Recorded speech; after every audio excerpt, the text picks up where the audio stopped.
Hi everyone, welcome to the Leela's learning hub. మనము group 2 మరియు group 1 దీనిలో భాగంగా సోషల్ ఇష్యూస్ దీని గురించి తెలుసుకుందాం. ఓకే, సోషల్ ఇష్యూస్ కి సంబంధించి కొన్ని సమస్యలు, కొన్ని ప్రశ్నలు, వాటికి సమాధానాన్ని మనం తెలుసుకుందాం. ఓకే, ముఖ్యంగా సోషల్ ఇష్యూస్ లో ముఖ్యమైన సమస్య ఏంటండి? మనకి జనాభా.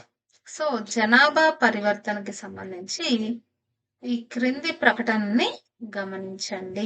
డెమోగ్రాఫిక్ ట్రాన్సిషన్ అనేది ఎలా ఉంది అనేది మనకి ఒక అవగాహన వస్తే మనం దీన్ని సులభంగా ఆన్సర్ చేయగలం. సో భారతదేశ జనాభా అనేది అధిక సంతానోత్పత్తి రేట్ల కారణంగా 2050 నాటికి భారతదేశము జనాభా విస్ఫోటనాన్ని అనగా పాపులేషన్ ఎక్స్ప్లోజన్ ని ఎదుర్కొంటుందని అంచనా వేయవచ్చా? రెండవది, రాబోయే దశాబ్దాలలో భారతదేశం యొక్క సగటు వయస్సు మీడియన్ ఏజ్ అనేది గణనీయంగా పెరుగుతుందని అంచనా వేయబడింది. మూడవది, భారతదేశంలోని యువత అధికంగా ఉన్నటువంటి జనాభా నుంచి వృద్ధాప్య సమాజం వైపు మారుతుంది, అనగా ఏజింగ్ సొసైటీ వైపు మారుతుంది. ఈ మూడిట్లో మనకేంటండి కరెక్ట్ గా మనం చూస్తే మన దేశంలో అధిక సంతానోత్పత్తి రేటు ఉందా? ప్రస్తుతము మన దేశంలో అధిక సంతానోత్పత్తి రేటు అనేది లేదు. సో 2050 నాటికి జనాభా విస్ఫోటనం అనేది ఉండదు. ఓకే, సో ఆప్షన్ 1 అనేది తప్పు. మరి ఆప్షన్ 2, రాబోయే దశాబ్దాలలో భారతదేశం యొక్క సగటు వయస్సు గణనీయంగా పెరుగుతుంది. ఇది కరెక్టా అంటే కరెక్ట్. ఎందుకంటే ప్రస్తుతము మన భారతదేశంలో సగటు వయస్సు తక్కువగా ఉంది. అంటే యువతరం అనేది ఎక్కువగా ఉంది. యువతరం ఎక్కువగా ఉండడం వల్లనే మన దేశంలో వర్కింగ్ ఫోర్స్ అనేది ఎక్కువగా ఉంది.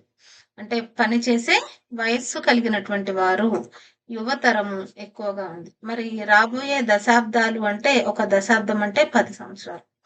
రాబోయే దశాబ్దాల్లో ఈ యువతరం అంతా కూడా వృద్ధాప్యం వైపు, మధ్య వయస్కులంతా వృద్ధాప్యం వైపు వెళ్లే అవకాశం ఉంది.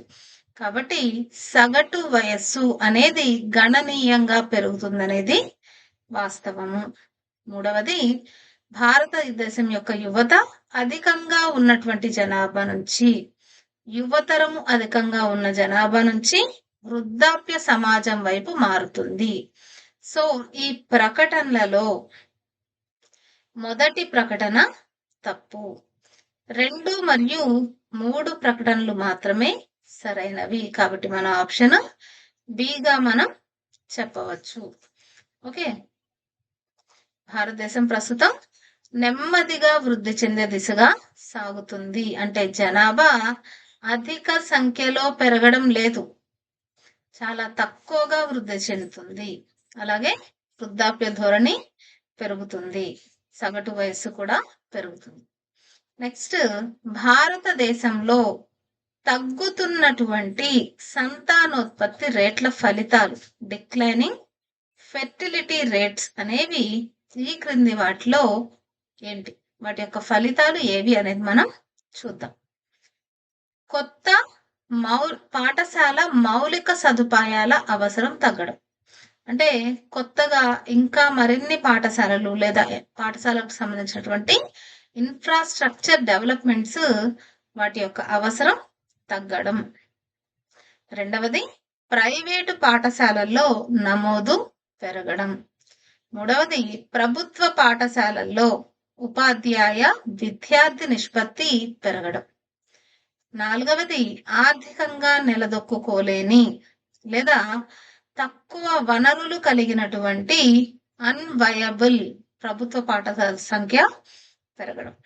సో ఇందులో చూస్తే మనకి కొత్త పాఠశాల మౌలిక సదుపాయాల అవసరం అనేది తగ్గుతుంది. ఎందువల్ల తగ్గుతుందంటే సంతానోత్పత్తి రేటు తగ్గుతున్నప్పుడు జనాభా కూడా తగ్గుతుంది.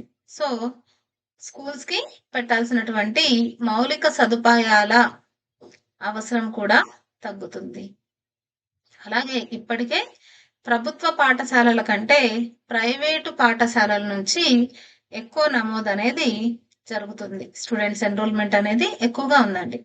ఎందువలన అంటే ప్రైవేటు పాఠశాలల్లో చదివితేనే సక్సెస్ అవుతారేమో అనే భావన పెరగడం వల్ల. నెక్స్ట్ మూడవది ప్రభుత్వ పాఠశాలల్లో ఉపాధ్యాయ విద్యార్థి నిష్పత్తి పెరగడం. ప్రభుత్వ పాఠశాలల్లో ఉపాధ్యాయులు పెరుగుతున్నారు, విద్యార్థులు తగ్గుతున్నారు. సో దట్ దానివల్ల ఏమవుతుందంటే ఉపాధ్యాయ విద్యార్థి నిష్పత్తి పెరుగుతుంది. ఒక ఉపాధ్యాయునికి ఎంతమంది విద్యార్థులు అనేటువంటి నిష్పత్తి పెరుగుతుంది. ఓకే, నెక్స్ట్ ఆర్థికంగా నిలదొక్కుకోలేని ప్రభుత్వ పాఠశాలల సంఖ్య పెరగడం. ఎందుకంటే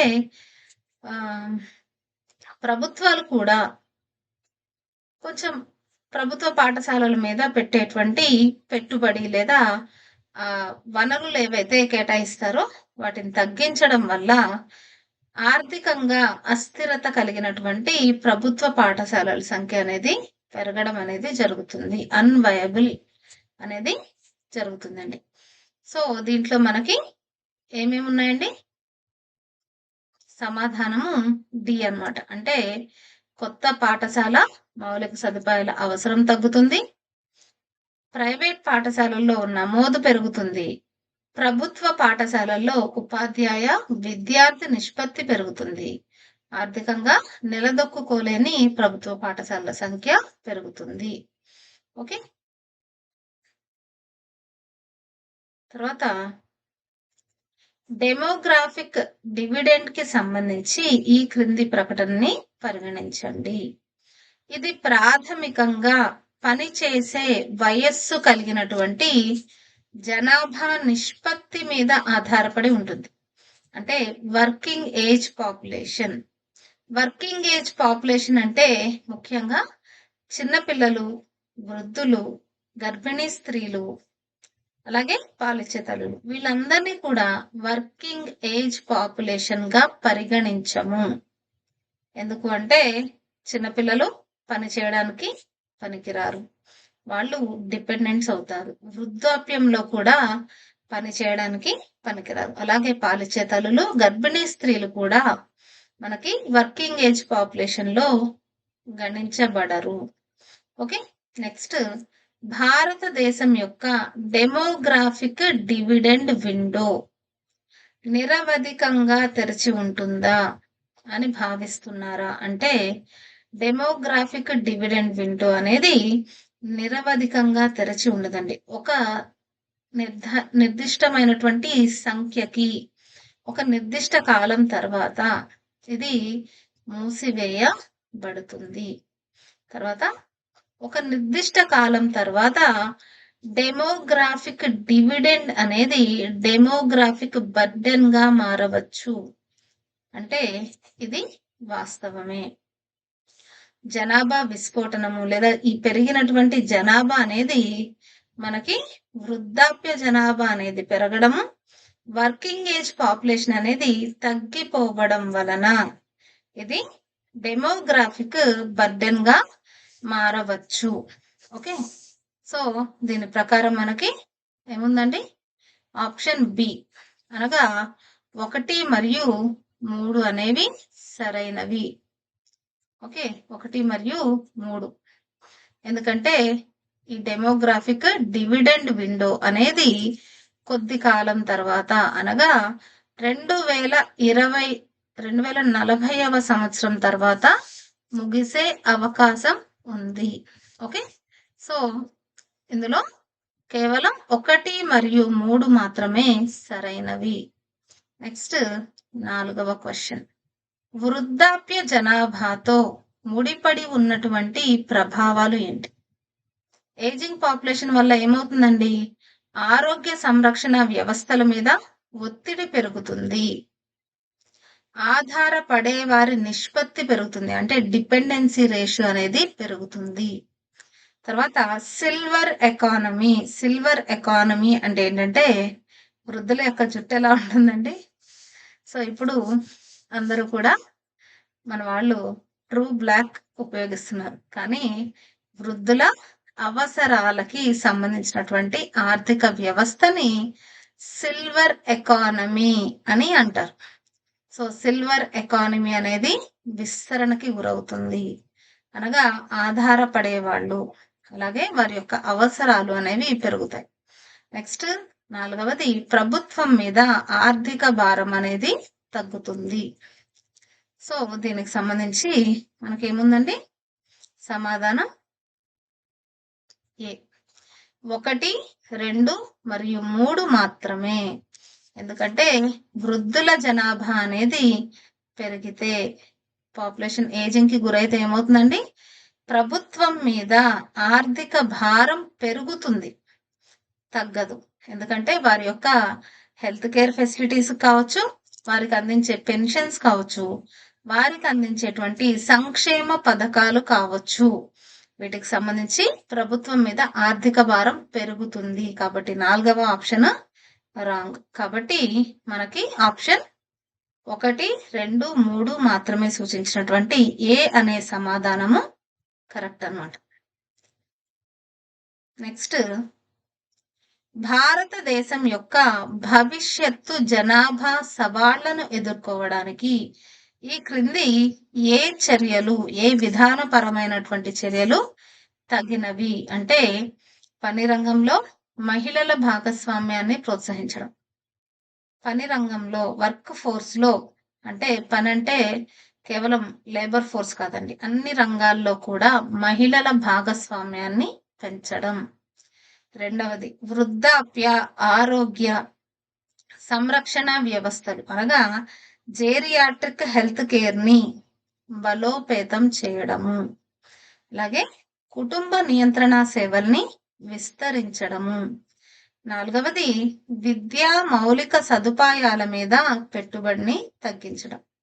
ఈ 4లో పని రంగంలో మహిళా భాగస్వామ్యాన్ని ప్రోత్సహించడము, జేరియాట్రిక్ హెల్త్ కేర్ అనగా వృద్ధాప్య ఆరోగ్య సంరక్షణ వ్యవస్థల్ని బలోపేతం చేయడము అవసరం. అలాగే జనాభా అనేది విపరీతంగా పెరగకుండా కుటుంబ నియంత్రణ సేవల్ని విస్తరించడం కూడా అవసరము. విద్యా మౌలిక సదుపాయాల మీద పెట్టుబడిని తగ్గించడం అనేది అభిలషణీయం కాదు. ఓకే, సో దానివల్ల ఎడ్యుకేషన్ ఇన్ఫ్రాస్ట్రక్చర్ మీద పెట్టుబడిని తగ్గించడం వల్ల అభివృద్ధి కుంటుపడే అవకాశం ఉంది. కాబట్టి కేవలం ఈ పై 3 అనగా మహిళల భాగస్వామ్యం, జేరియాట్రిక్ హెల్త్ కేర్ మరియు ఫ్యామిలీ ప్లానింగ్ సర్వీసెస్ ని విస్తరించడం, ఇవి సరైన సమాధానాలు. అనగా ఆప్షన్ ఏ 1, 2, 3 మాత్రమే సరైనవి. సో ఈ విధంగా విద్యా సౌకర్యాలని తగ్గించడం కాకుండా వాటి యొక్క నాణ్యతని పెంచడం అవసరము. ఓకే, ఇవన్నీ కూడా పైన మిగిలిన 3 అంశాలు జనాభా మార్పులని తట్టుకోవడానికి ముఖ్యమైనటువంటి విధానాలు. సో ఈ విధంగా మనము సొసైటీకి సంబంధించినటువంటి, భారతీయ సమాజానికి సంబంధించినటువంటి సమస్యలకి సంబంధించినటువంటి, ముఖ్యంగా జనాభా, అలాగే ఇతర సామాజిక సమస్యలు, సోషల్ ఇష్యూస్ కి సంబంధించినటువంటి ప్రశ్నలని తెలుసుకుందాం. Thank you so much.